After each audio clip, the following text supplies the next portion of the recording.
Hello बच्चों, good morning. आप सभी बच्चों का मेरे YouTube channel Mukesh sir online classes में बहुत बहुत सुस्वागतम एंड वेलकम है।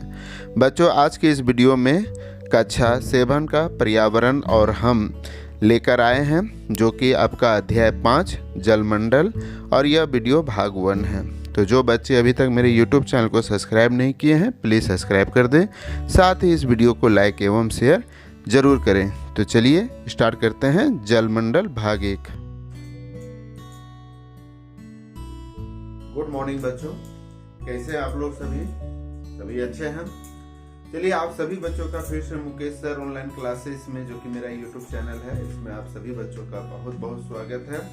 बच्चों, आज हम लोग पढ़ेंगे वर्ग 7 का भूगोल, पर्यावरण और हम, जो कि भूगोल सब्जेक्ट है। भूगोल किताब निकाल के बैठ ले, भूगोल किताब निकाल ले। और आज हम लोग पढ़ेंगे अध्याय 5 जल मंडल भाग 1। यह वीडियो है और इस वीडियो में हम लोग जानेंगे कि जल मंडल क्या है और यह किस प्रकार से हमारे जीवन को प्रभावित करता है।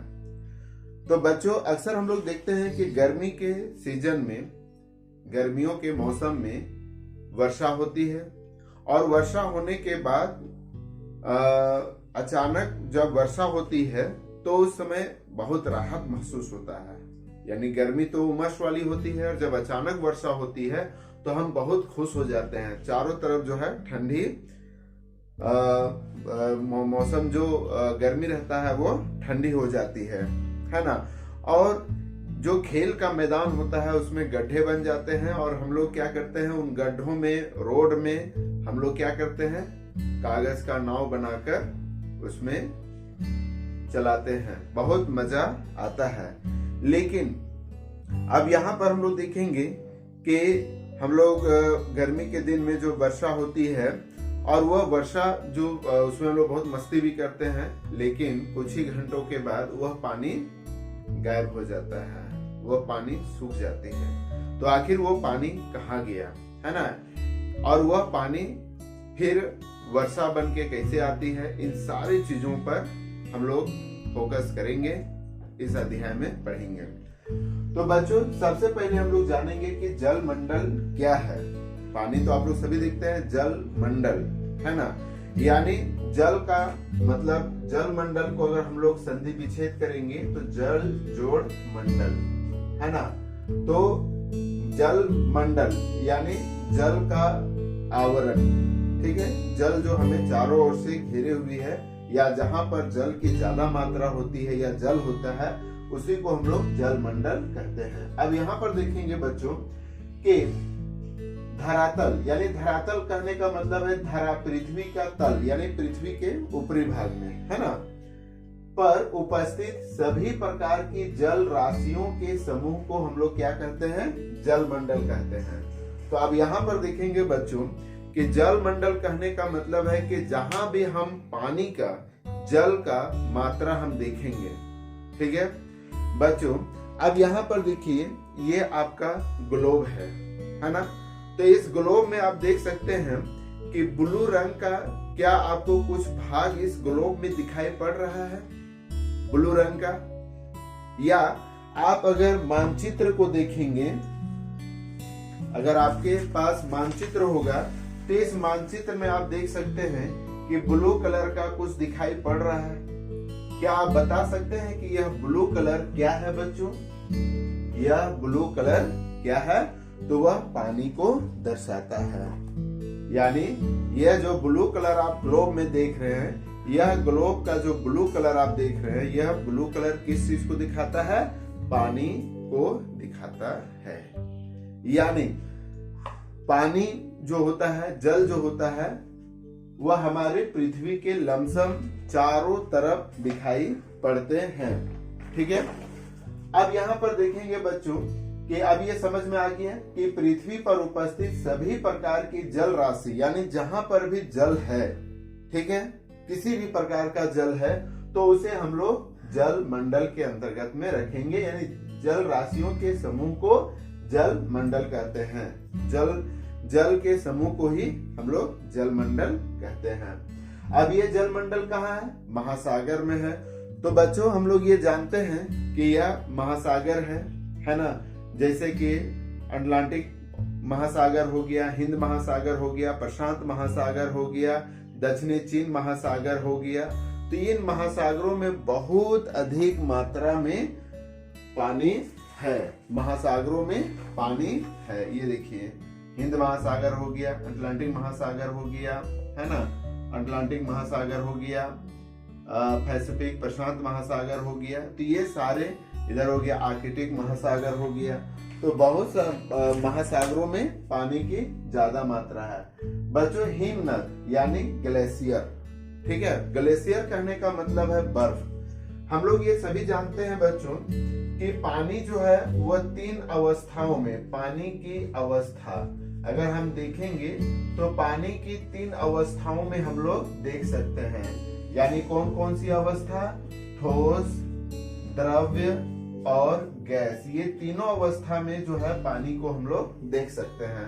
तो ठोस जो होता है वो बर्फ के रूप में होता है, द्रव के रूप में पानी होता है और गैस के रूप में जल वाष्प होता है, ठीक है। तो हम लोग यहाँ पर देखेंगे कि जल वाष्प क्या है।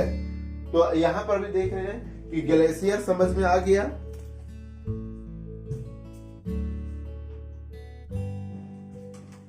ग्लेशियर समझ में आ गया बच्चों।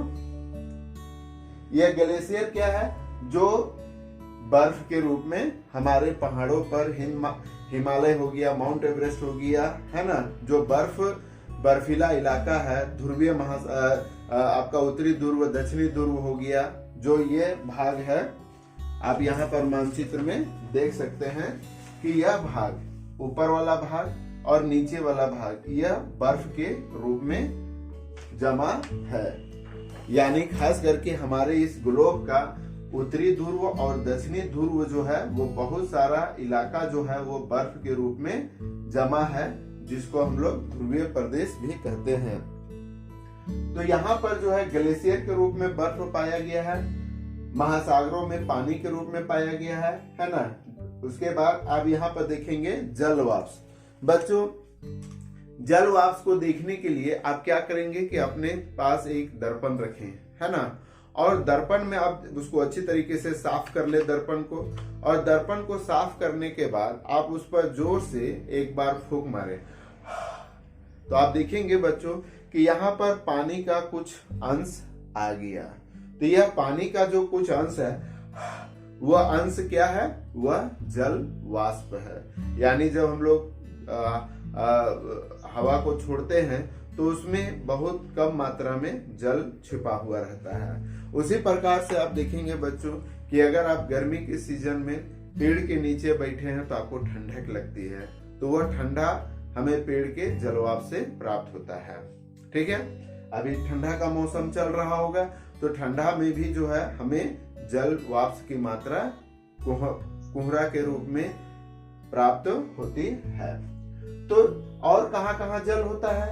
नदी में जल होती है, झील में जल होता है। भूमिगत जल, भूमिगत जल का मतलब भूमि के अंदर में जो जल है, खास करके कुआं के रूप में या बोरिंग के रूप में या चपनल के रूप में हम लोग उसको भूमिगत जल को बाहर निकालते हैं। वायुमंडलीय जल वाष्प, जल वाष्प समझ में आ गया है। जो हमारे वायुमंडल में जो जल वाष्प के रूप में अक्सर आपकी माँ खाना पकाती है या घर का काम में देखेंगे खाना पकाते समय कढ़ाई में या जो आपका बर्तन होता है उसमें भाप बन के उड़ता है, तो वह भी हमारा जलवाष्प है, यानी वायुमंडलीय जलवाष्प आदि में उपस्थित होता है, ठीक है बच्चों। तो एक बार फिर से दोहरा ले, जलमंडल धरातल पर उपस्थित सभी प्रकार के जल राशियों के समूह को हम लोग क्या कहते हैं? जल मंडल कहते हैं। वीडियो को पॉज करके आप लोग इसे अपने कॉपी पर उतारेंगे।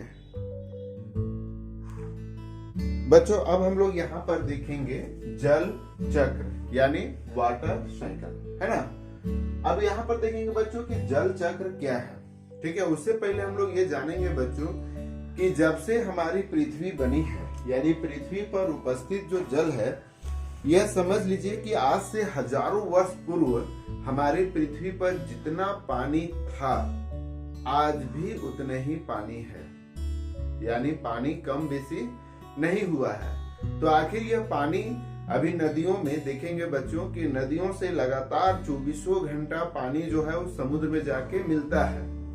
तो समुद्र का पानी, समुद्र का जो पानी है वो तो पूरा पृथ्वी को अपने अंदर में समा लेना चाहिए, लेकिन नहीं। ऐसा एक अनुमान है कि डायनासोर के समय पर जितना पानी था, डायनासोर के समय पर जितना पानी हमारे पृथ्वी पर मौजूद था, आज भी उतना ही पानी है।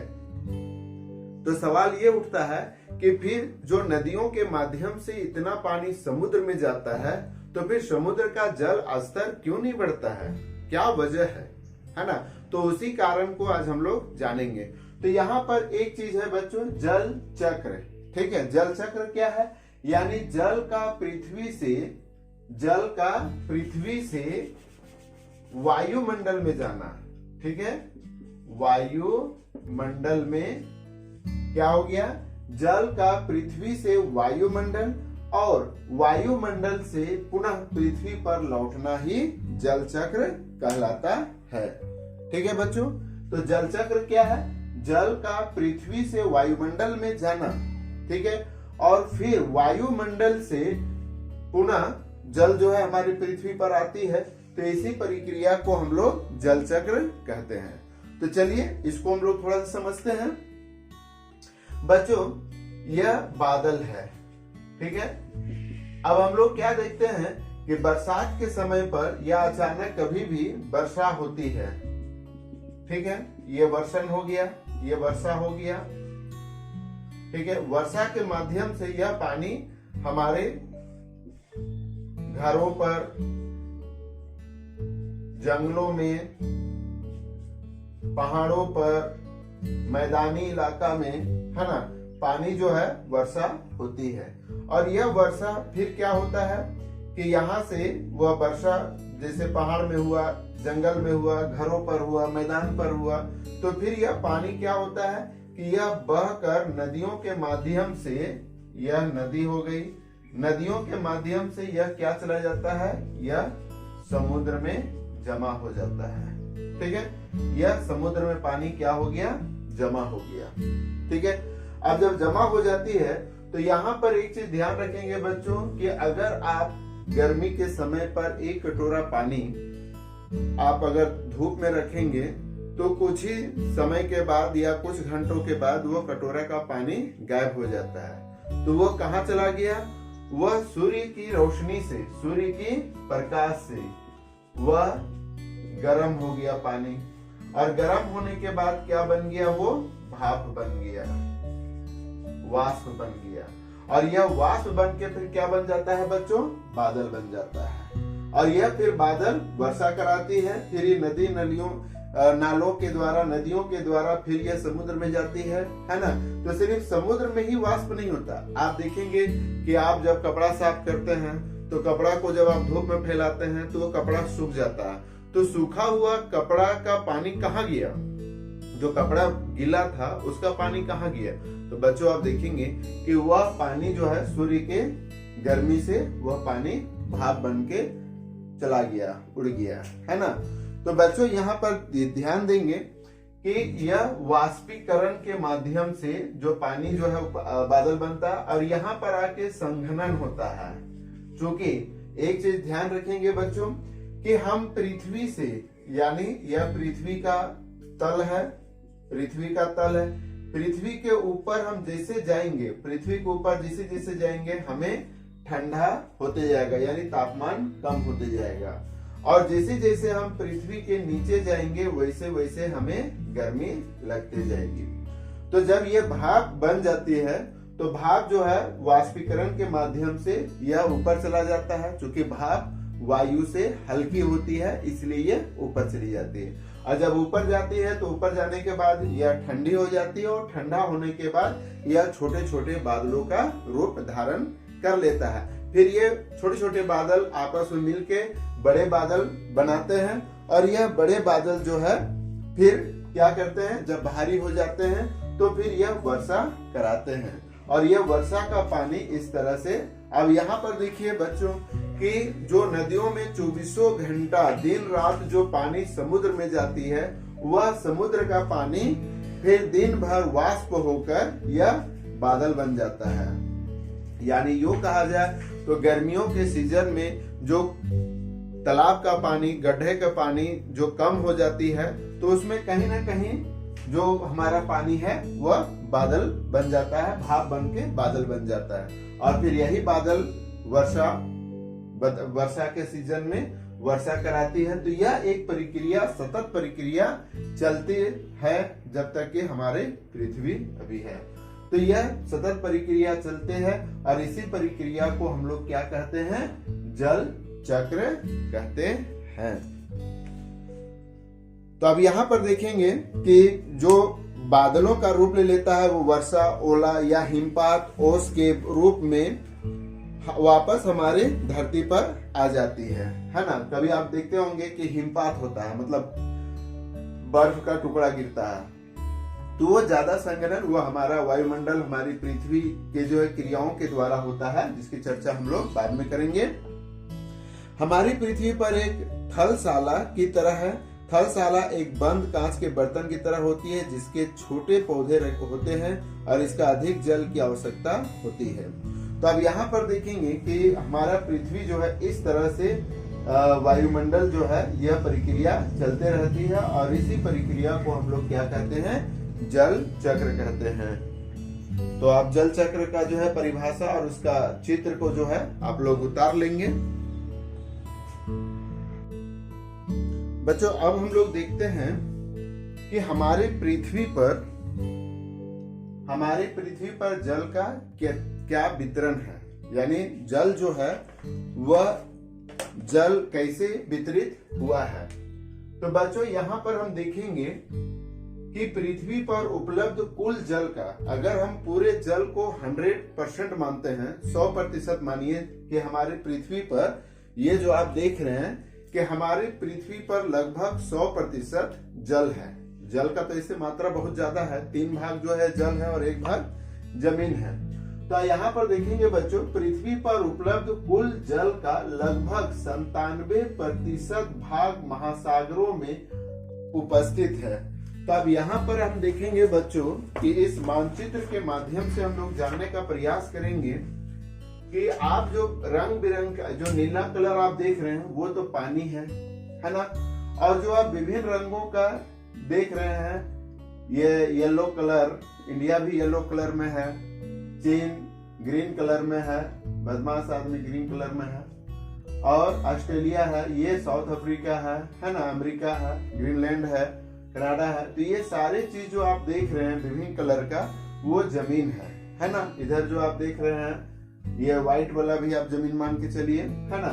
तो यहाँ पर आप देखेंगे बच्चों कि पृथ्वी पर उपलब्ध लगभग कुल जल का 97% भाग, ये जो आप देख रहे हैं हमारे पृथ्वी पर 97% जो भाग है जल जो है, 97% भाग कहाँ है?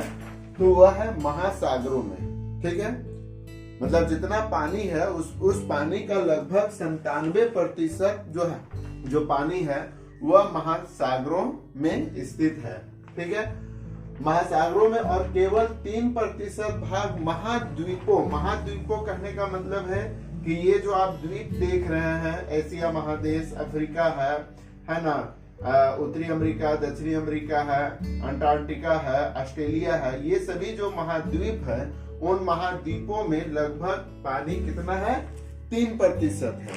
ठीक है, 97% भाग पानी कहाँ है? महासागरों में है, और मात्र 3% पानी जो है वो जमीन में है।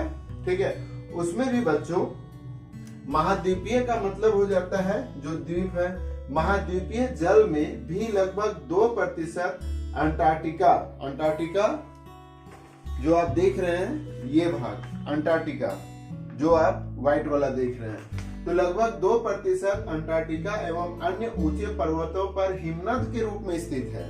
तो 3% पानी तो हमारे जमीन में है, लेकिन 3% पानी में 2% जो अंटार्कटिका है, और जो हिमालय है जहां पर हिमनद मतलब वह नदी जो हिम से बनी हुई है, बर्फ से बनी हुई है। यानी आप जो पहाड़, ऊंचे पहाड़ है, हिमालय है, माउंट एवरेस्ट है, ऐसे बहुत सारे पहाड़ जहां पर बर्फ है, ठीक है। तो वहां पर 3% में 2% अंटार्कटिका में और अन्य ऊंचे पर्वतों पर हिम नदी के रूप में स्थित है। और शेष 1% जल ही, जो 1% है, 100 में 97 कहाँ चला गया? महासागरों में। 2% कहाँ चला गया? बर्फ में, ठीक है। इसको हम ऐसे लिखिए कि महासागरों में कितना हो गया? महासागरों में 97% पानी है ना। और बर्फ के रूप में कितना पानी है? बर्फ के रूप में 2%। और 1% पानी जो है वह हमें जमीन पर यानी पेयजल है, मात्र 1% पानी, ठीक है। तो वह शेष 1% जल ही नदी में है, जो कि नदी का पानी हम लोग कभी कभी पी लेते हैं, हालांकि पीना तो नहीं चाहिए। भूमिगत जल, तो भूमिगत जल कहने का मतलब है कि वह जल जो हमारे जमीन के अंदर है। भूमिगत यानी भूमि, जमीन के अंदर में जो जल है उसे भूमिगत जल कहते हैं। इसको आप लिख सकते हैं, वह जल जो हमारे भूमि के, जमीन के अंदर में है, नीचे है, उसे भूमिगत जल कहते हैं। झीलों में, तालाबों में उपलब्ध है, मतलब 1% पानी ही जो है वह नदी में, भूमिगत जल जमीन के अंदर में तथा झीलों एवं तालाबों में उपस्थित है। आप सोच सकते हैं बच्चों कि 1% पानी ही हमारी इतनी बड़ी आबादी को पीने के लिए पानी मुहैया कराती है। आप सोच सकते हैं 1% पानी, यानी हमारे पृथ्वी पर जितना पानी है उसका 1% पानी ही मनुष्यों के लिए, पेड़ पौधों के लिए, जीव जंतुओं के लिए और ना जाने कितने जैविक और अजैविक कारकों के लिए मात्र 1% पानी ही पूरे पृथ्वी को संभाले हुए है। तो यहाँ पर हम लोग एक चार्ट से देख सकते हैं बच्चों कि हमारा जो पृथ्वी पर जो पानी है वह महासागरों में कितना है? 97.3% पानी है। हिमानी में यानी हिम में, बर्फ के रूप में 2.0% है। भूमिगत जल में 0.68% है। झीलों का अलवण जल यानी वे झील जो अलवण है, ठीक है, अलवण जल जो है 0.009% है। स्थलीय समुद्र एवं नमकीन झीलें में जो है वो 0.009% है, ठीक है। वायुमंडल में है 0.0019% है और नदी में 0.0001% पानी जो है वह उपस्थित है।